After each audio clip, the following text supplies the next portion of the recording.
हरियाणा की खबरों के साथ मैं हूं आपके साथ भावना त्रिपाठी। परीक्षा पे चर्चा कार्यक्रम के माध्यम से प्रधानमंत्री नरेंद्र मोदी ने छात्रों को संबोधित किया। इस दौरान उन्होंने कहा कि मेरी भी परीक्षा है और बच्चों को पीएम मोदी ने मन लगाकर पढ़ने और जीवन में आगे बढ़ने का आशीर्वाद दिया।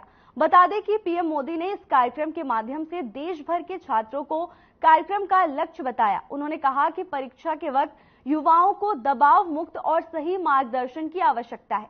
पीएम मोदी ने आगे कहा कि छात्रों के लिए कंफ्यूजन सबसे बुरी स्थिति होती है। किसी भी चीज का निर्णय करने से पहले उसके सभी पहलुओं को भांप ले और किसी भी हालत में हमें निर्णायक होना ही चाहिए। बता दें कि प्रधानमंत्री के इस कार्यक्रम से मुख्यमंत्री मनोहर लाल ऑनलाइन रूप से जुड़े थे।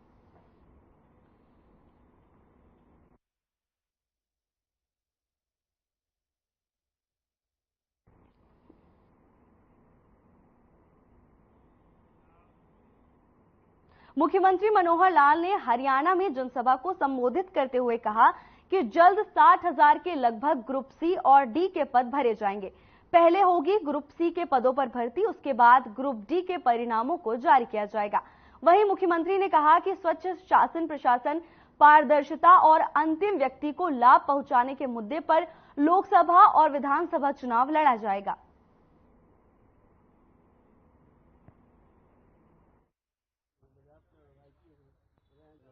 कि हमारा कोई इरादा नहीं है और राजनीति करते रहे, जनता उनको नकारती रहेगी। हरियाणा की जनता तो उनको स्वीकार करती नहीं। निश्चित रूप से स्वच्छ शासन प्रशासन, पारदर्शिता और लोगों की, खास करके जो गरीब समाज है, जो वंचित समाज है, अंत्योदय के नाते से हमारी योजनाएं चल रही है, उसको प्राथमिकता तौर पर आगे बढ़ाएंगे। हर व्यक्ति को मुख्य धारा में आने का अवसर मिले। ये हमारा भर्तियां पेंडिंग पूरी होने की संभावना, वो तकरीबन उसका काम पूरा हो चुका है। कभी भी रिजल्ट उसके आ सकते हैं, क्योंकि परीक्षा ग्रुप सी की 2 परीक्षाएं होनी है। एक परीक्षा पहले हो चुकी है, दूसरी परीक्षा ग्रुप्स में चल रही है और वो आगे 15-20 दिन में पूरी हो जाएंगी। ग्रुप डी की भी परीक्षा हो चुकी है और चूंकि एक डिमांड थी कि पहले ग्रुप सी का रिजल्ट निकाला जाए, तो मुझे लगता है कि पहले सी का निकालेंगे ताकि डी में उसके बाद जो लोग सी में सिलेक्ट हो जाएंगे उसके बाद डी में सिलेक्शन हो। नहीं तो डी में सिलेक्शन के बाद बहुत से लोग ग्रुप सी में चले जाएंगे, फिर वो पोस्टें खाली होंगी, तो डबल उसके लिए मेहनत करनी पड़ती है। इसकी बजाय पहले ग्रुप के सी के परिणाम निकले, उसके बाद डी के निकले। सर, हरियाणा कांग्रेस भी काफी सबको रहना चाहिए। राम के नाम से कोई राजनीति नहीं है। राम इस देश की आस्था है, इस देश की आत्मा है, और जो राम का नहीं है वो कहीं का नहीं है, किसी का नहीं है। ये जिन्होंने करना है उनसे पूछो। धन्यवाद।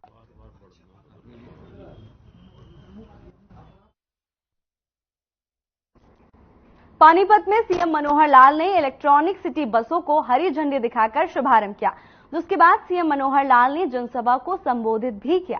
सीएम ने कहा कि ई बसों से लोगों को यात्रा में सुविधा मिलेगी, इन बसों से प्रदूषण पर लगाम लगेगी। सीएम मनोहर लाल ने और क्या कुछ कहा, आइए आपको सुनाते हैं।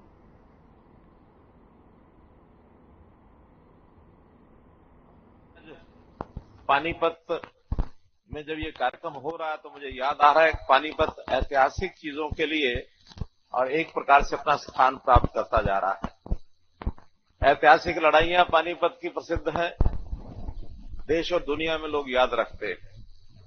फिर हमने कितने ही कार्यक्रम यहां किए हैं, चाहे वो बेटी बचाओ बेटी पढ़ाओ का अभियान हो, चाहे पानीपत अपने उद्योग नगरी के नाम से जाना जाता हो, चाहे ये इंडस्ट्री और यानी कंबल के नाम से जाना जाता हो, तो कितनी चीजें पानीपत को अपने ऊंचे स्थान पर लेकर के गई है। आज इलेक्ट्रिक बसों का शुभारंभ यहां से हो रहा है, इसके नाम से भी पानीपत जाना जाएगा। पानीपत एक और नाम से भी जाना जाता है। यहां इंडस्ट्री है, इंडस्ट्री का धुआं निकलता है, प्रदूषण बहुत होता है। यानी शहर किसी अच्छी बातों से जाना जाए तब तो अच्छी बात है, लेकिन किसी खराब बात से जाना जाए ये अच्छी बात नहीं है।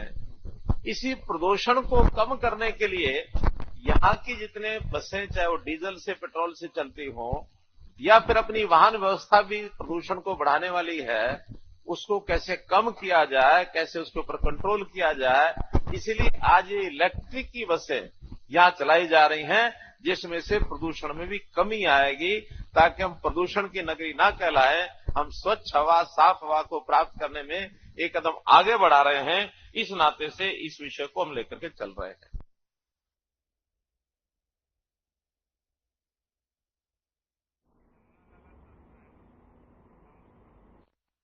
परिवहन मंत्री मूलचंद शर्मा ने यमुनानगर में 5 इलेक्ट्रिक बसों की सौगात दी है। उन्होंने कहा कि हरियाणा सरकार इलेक्ट्रिक बस सेवा की शुरुआत प्रदेश के 9 शहरों में कर रही है। प्रदेश में 375 इलेक्ट्रिक बसें खरीदी गई हैं, जो कि प्रदूषण रहित हैं। पहले चरण में पानीपत और यमुनानगर नगर निगम में ये बसें चलाई जा रही हैं। इसकी शुरुआत मुख्यमंत्री मनोहर लाल ने पानीपत के बस अड्डे से की है।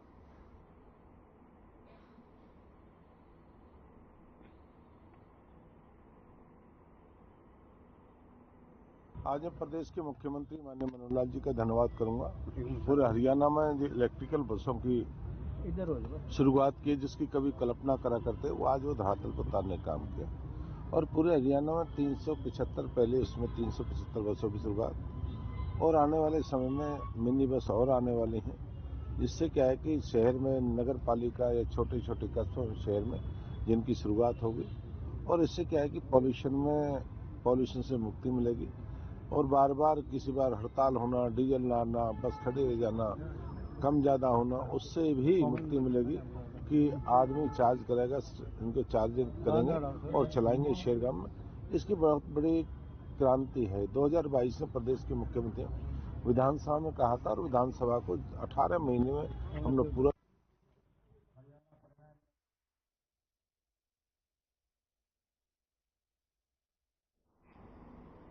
हरियाणा के गृह मंत्री अनिल विज ने अंबाला में पहले ही करोड़ों के विकास की झड़ी लगाई हुई है, और इसी कड़ी के चलते हरियाणा के गृह स्वास्थ्य मंत्री अनिल विज ने लगभग 1.25 करोड़ की लागत से डिफेंस कॉलोनी कच्चे बांध रोड को पक्का करने का काम नारियल फोड़कर शिलान्यास किया। इस दौरान भारी संख्या में लोग मौजूद रहे।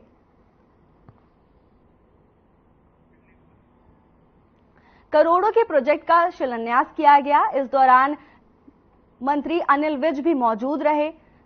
विकास कार्यों की झड़ी लगाई गई है। इसी क्रम में एक और विकास कार्य का शिलान्यास किया गया। अंबाला को करोड़ों की सौगात दी गई है। जिले को विज की सौगात मिली है। इस दौरान लोगों ने उन्हें प्रतिमा देकर सम्मानित किया।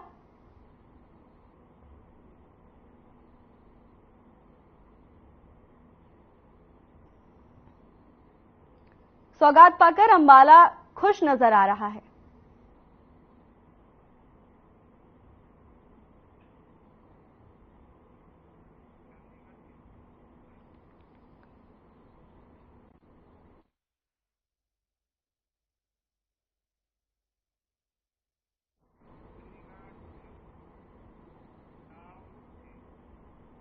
मुख्यमंत्री मनोहर लाल ने जनसंवाद कार्यक्रम किया। करनाल में 3 महीने बाद सिटी ई बस सेवा शुरू की जाएगी। पानीपत में इसकी शुरुआत आज की गई है। हरियाणा के सीएम मनोहर लाल ने कहा है कि हरियाणा के हर जिले में बुजुर्गों के लिए वृद्ध सेवा आश्रम खोले जाएंगे। 50-50 बुजुर्गों के रहने की व्यवस्था होगी। करनाल में 3 महीने में सिटी ई बस सेवा शुरू की जाएगी। गरीबों को मुख्यमंत्री आवास योजना के तहत प्रदेश में पहले चरण में 50,000 प्लॉट दिए जाएंगे। आवेदन के लिए 2 दिन बाद पोर्टल खोल दिया जाएगा।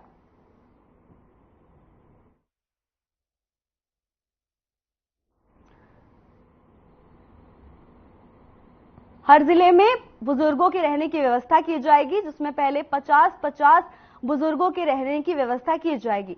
सीएम मनोहर लाल ने जनसंवाद कार्यक्रम में हिस्सा लिया। सीएम ने वृद्ध आश्रम खोलने की घोषणा की है। करनाल में 50-50 बुजुर्गों के लिए वृद्ध आश्रम खोलने की घोषणा सीएम ने की है। करनाल को सीएम की मनोहर सौगात मिली है।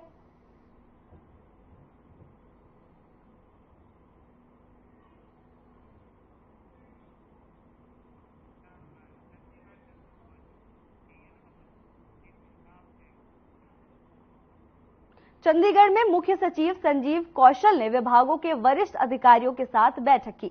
इस दौरान उन्होंने कहा कि ग्रुप डी के 13,000 से अधिक पद कर्मचारी चयन आयोग की तरफ भरे जाएंगे। बैठक में जिलों के अधिकारी वीडियो कॉन्फ्रेंस के माध्यम से जुड़े। मुख्य सचिव ने विभिन्न विभागों के अधिकारियों को जिले में कार्यरत ग्रुप डी के रिक्त पदों की संख्या को 3 दिन के अंदर पोर्टल पर अपलोड करने के निर्देश दिए हैं। इस संबंध में मानव संसाधन विभाग के महानिदेशक को नियुक्ति प्राधिकारी मनोनीत किया गया है।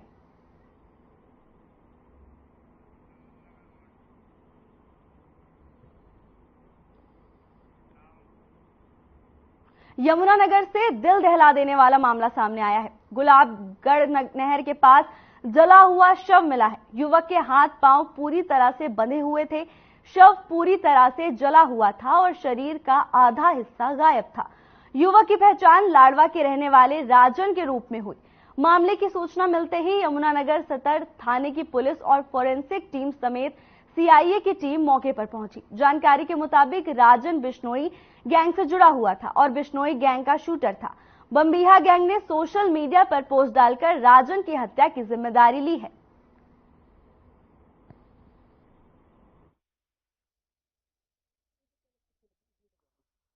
आज एक सूचना मिली थी कि अननोन डेड बॉडी यहाँ नहर के पास है। इसकी सूचना पाकर हम मौके पर आए थे। तो यहाँ पर इसकी शिनाख्त होगी। इसका नाम राजन वासी मेरा है, जिला कुरुक्षेत्र में पड़ता है। तो किस तरह जलाया गया, कुछ पता लग पाया? ये तो आपके सामने ही है। जलने का तो कह सकते कैसे जला गया, कैसे नहीं जलाया गया, लेकिन जला हुआ मिला है। क्या कोई वजह पता लगी है सर? अभी कोई वजह पता नहीं लगी है। डेड बॉडी के पास से क्या रिकवर हुआ? ये तो 30 का पहलू है, मैं बाद में बताऊंगा। ये मैं भी बता सकता हूँ। मेरी मासी का बेटा था सर, राजन नाम था। अच्छा, आज क्या हुआ, कब आपको पता लगा, क्या पता लगा? हमें तो ये पता चला था सर कि एसएचओ साहब का फोन आया था कि यहाँ पे एक डेड बॉडी पड़ी है, शायद राजन के आके शिनाख्त कर लो। अच्छा जी, शिनाख्त में राजन पाया गया? जी सर। तो क्या कोई घर से लापता था? जी सर, 1 साल से ये तकरीबन घर से बाहर ही था, घर नहीं आता। वजह क्या थी सर लापता घर से? सर पता नहीं, इनका आपस का ही मैटर है जो भी है। तो सर ये शादीशुदा? शादीशुदा मैरिड है सर। कितने बच्चे हैं सर? एक बेटा सर इसका। ये सिर्फ फेस ही थोड़ा बहुत बचा है, बाकी सारा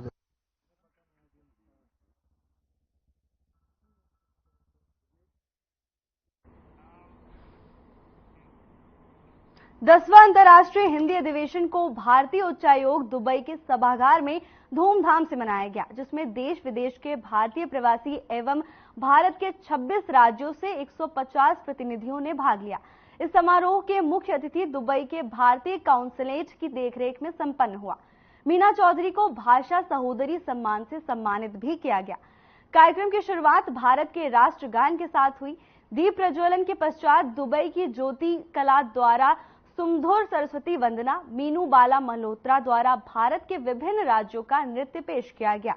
दुबई की छात्राओं ने भी भरतनाट्यम नृत्य से समा बांध दिया। कार्यक्रम के 3 सत्र में सभी प्रतिभागियों ने हिंदी व्याख्यान पर अपने प्रपत्र पेश किए और काव्य पाठ भी हुआ। भारतीय दूतावास के कंसुलेट जनरल ने सभी प्रतिनिधियों को प्रमाण पत्र दिया और दिल से आभार व्यक्त करते हुए सभी प्रतिनिधियों का स्वागत किया।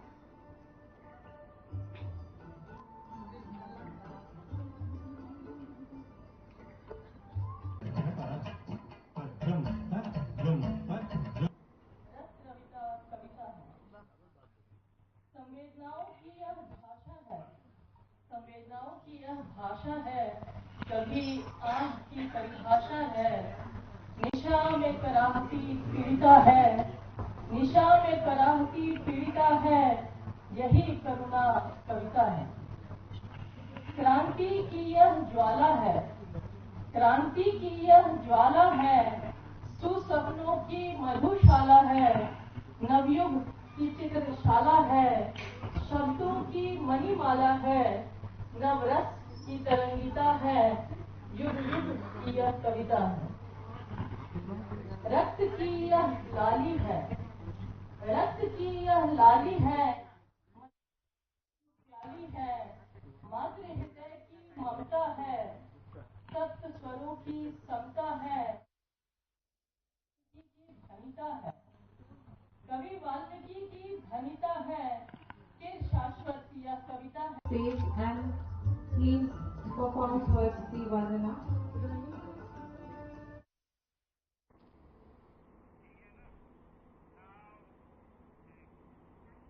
साइबर सिटी गुरुग्राम के हरिनगर इलाके में एक युवक की चाकू मारकर हत्या किए जाने का मामला सामने आया है। मृतक के भाई की माने तो उसके भाई को दोस्त ने फोन कर बात करने के लिए बुलाया था। जब उसका भाई वहां पहुंचा तो किसी बात को लेकर वहां आए युवकों से उसका झगड़ा हो गया। देखते ही देखते पत्थर चलने लगे। जब आकाश कहीं नजर नहीं आया तो उसका भाई सूरज मौके पर पहुंचा, जहां आकाश घायल अवस्था में पड़ा हुआ था। आकाश को हॉस्पिटल ले जाया गया, जहां इलाज के दौरान उसकी मौत हो गई। मामले में पुलिस को सूचित किया गया। मौके पर पहुंची पुलिस ने जांच शुरू कर दी है।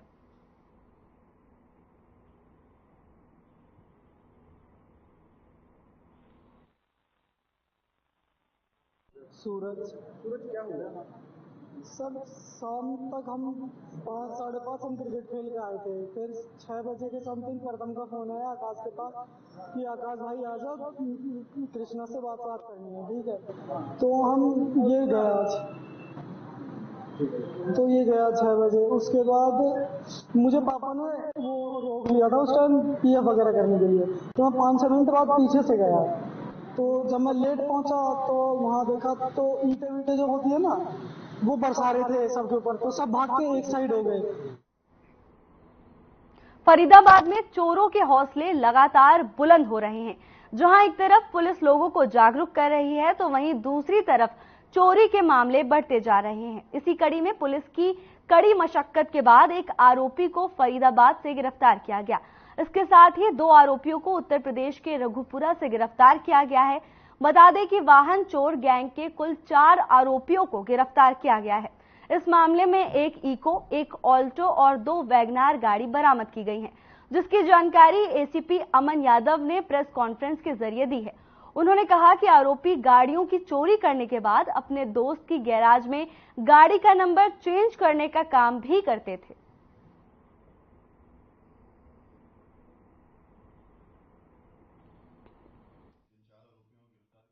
सेक्टर 85 की जो क्राइम टीम है उसके द्वारा 4 वाहन चोरी के आरोपियों को गिरफ्तार किया गया है। जो सभी आरोपी हैं ये पूरे फरीदाबाद क्षेत्र से चौपहिया वाहन जो थे उनको चुराते थे। देवेंद्र और अनिल नाम के 2 चोर हैं जिनने यहाँ से फरीदाबाद से गाड़ियां चुराई, तथा उससे आगे वो यामीन और अब्दुल रहमान नाम के हैंडलर थे जिनको यूपी में ये गाड़ियां सप्लाई कर देते थे। सभी आरोपियों को गिरफ्तार कर लिया गया है। 4 गाड़ियां जो है, एक ऑल्टो, 2 वैगनार और एक इको गाड़ी बरामद कर ली गई है। इन्हीं आरोपियों के द्वारा फरीदाबाद में 22 और चौपहिया वाहन चुराए गए हैं, जिनको ड्यूरिंग पुलिस रिमांड उस बारे में पूछताछ की जाएगी तथा उन सभी वाहनों को बरामद किया जाएगा तथा आरोपियों को उन मुकदमों में भी गिरफ्तार किया। आरोपी कैसे आए पुलिस के गिरफ्त में? आरोपियों के ऊपर लगातार सूचना मिल रही थी कि फरीदाबाद में इस तरीके की वाहन चोरी की जो घटनाएं हैं वो बढ़ी हैं, तो पुलिस ने जो अपने सोर्सेज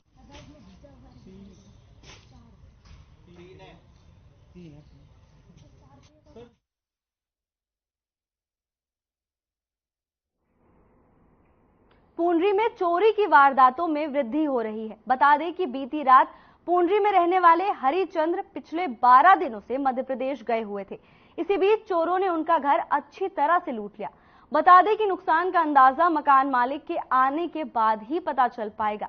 पड़ोस में रहने वाले प्रीतम सिंह ने बताया कि सुबह जब वो लगभग 7 बजे घर से बाहर निकले तो मेन गेट से ताला गायब था, जिसके बाद पड़ोसियों ने पुलिस को शिकायत दी।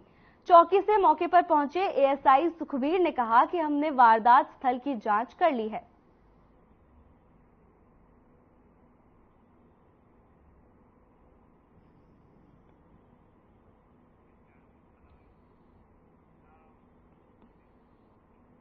पंजाब बस स्टैंड पर स्थित कमल ऑप्टिकल में देर रात चोरी हो गई। ऑप्टिकल की दुकान से अज्ञात चोर एक आईफोन और करीब 40,000 की नकदी चुरा कर ले गए। दुकान के संचालक ने बताया कि हर रोज की तरह वो दुकान बंद करके गया था, लेकिन अगले दिन सुबह पता चला कि दुकान से सामान और नकदी चोरी हुई है। चोर सामान के साथ साथ दुकान में लगे सीसीटीवी कैमरे भी चोरी करके ले गए। चोरों ने दुकान के ऊपर बने कमरे का शटर उठाकर दुकान में घुसे और पूरी वारदात को अंजाम दिया। ऑप्टिकल की दुकान में चोरी की घटना सामने आई है। चोर एक मोबाइल लेकर फरार हो गए। इसके साथ उन्होंने कुछ रुपए भी चोरी किए हैं। चोर कैमरे लेकर भी फरार हो गए। चोरों के हौसले बुलंद नजर आ रहे हैं। ऑप्टिकल दुकान में चोर चोरी कर रफू चक्कर हो गए। न केवल उन्होंने आईफोन चोरी किया बल्कि कैमरा लेकर फरार हुए हैं।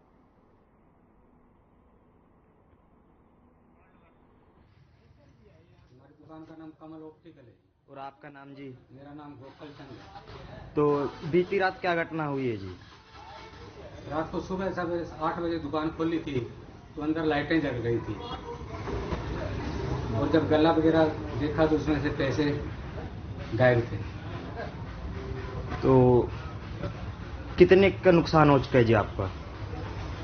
40,000 कैश थे, एक नया मोबाइल था 70,000।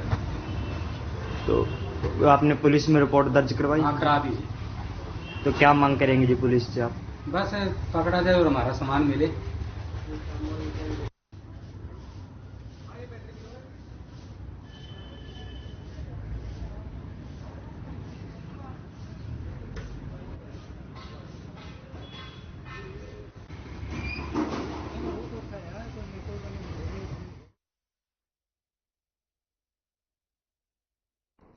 चंडीगढ़ से इस वक्त की बड़ी खबर आ रही है। आपको बता दें, कल 11 बजे मंत्रिमंडल की बैठक होगी।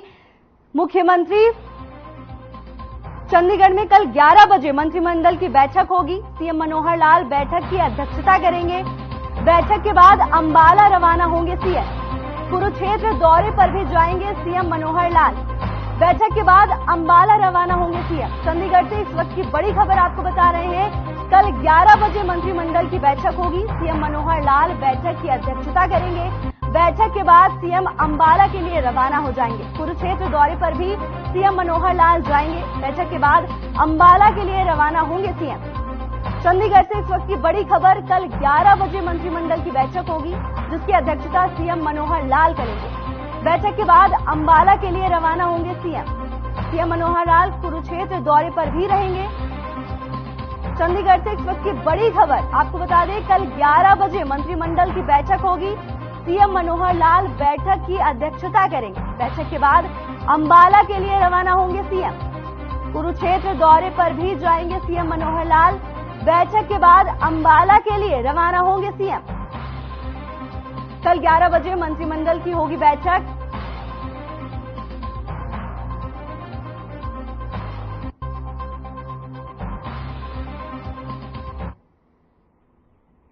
मेवात जिले के शाहिद हसन खान मेडिकल कॉलेज, जहां पिछले 3-4 सालों से अपनी बदहाली पर आंसू बहा रहा है, वहीं मेवात के मेडिकल कॉलेज में आने वाले मरीजों को भी सुविधा नहीं मिल पा रही है, जिससे लोगों में भारी रोष है। मेडिकल कॉलेज में दवाई और अन्य सामान न होने के चलते मरीजों को बाहर से दवाई लानी पड़ रही है। वहीं उनको इलाज कराने में काफी परेशानियों का सामना भी करना पड़ रहा है।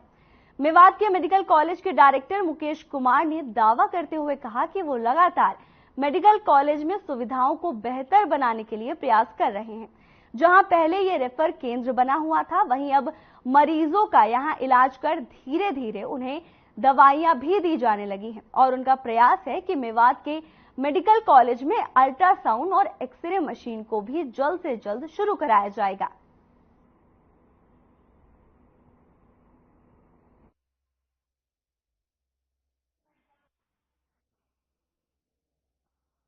धन्यवाद। मैं चैनल के माध्यम से आपको ये बताना चाह रहा हूँ, मैंने यहाँ पर 7 नवंबर 2023 में ज्वाइन किया था। तो मेरे सामने बहुत सारी चुनौतियाँ थी और उसमें से एक चुनौती मेरी ये थी कि मेरे मरीजों को अस्पताल में कुछ सुविधाएं और दवाइयाँ, जरूरत की दवाइयाँ नहीं मिल रही, जिनके लिए उनको परेशान होना पड़ता है। तो उसको पूरा करने के लिए हमने तत्काल प्रभाव से कदम उठाए और उस कदमों में सबसे पहला यह था कि उनकी जो हमारी प्रोक्योरमेंट की सप्लाई चेन है, उसको ध्यान में रखते हुए मैंने अपने सभी विभागों को आदेश दिया कि वो जिसकी जो भी इमरजेंसी की डिमांड है उसको वो डायरेक्ट मेरे पास लेके आए और मेरे से स्वीकृत कराने के बाद उसका हम प्रोक्योरमेंट करेंगे। मेरा नाम है जी रमेश, हम दुबाड़ू से आए। तो जी हमारी एक लड़की की डिलीवरी हुई है, तो उसमें ऐसा है कि देख रेख तो सही कर रहे हैं, पर ऐसा है कि कुछ दवाइयाँ जैसे नहीं मिलती तो कोई बाहर से मंगवा लेते हैं जैसे, और कोई दिक्कत नहीं। देखो जी दवाई, ऑपरेशन की जो दवाई आई थी 1500 रुपए की, वो तो सब कहीं मंगा रहे थे जो चीज ना है, तो और मतलब एक 10 रुपया की और मंगाई हमारे पास, तो कोई और दवाई नहीं मंगाई। देखभाल बढ़िया कर रहे हैं, वैसे टाइम पे टाइम दवाई दे रहे हैं।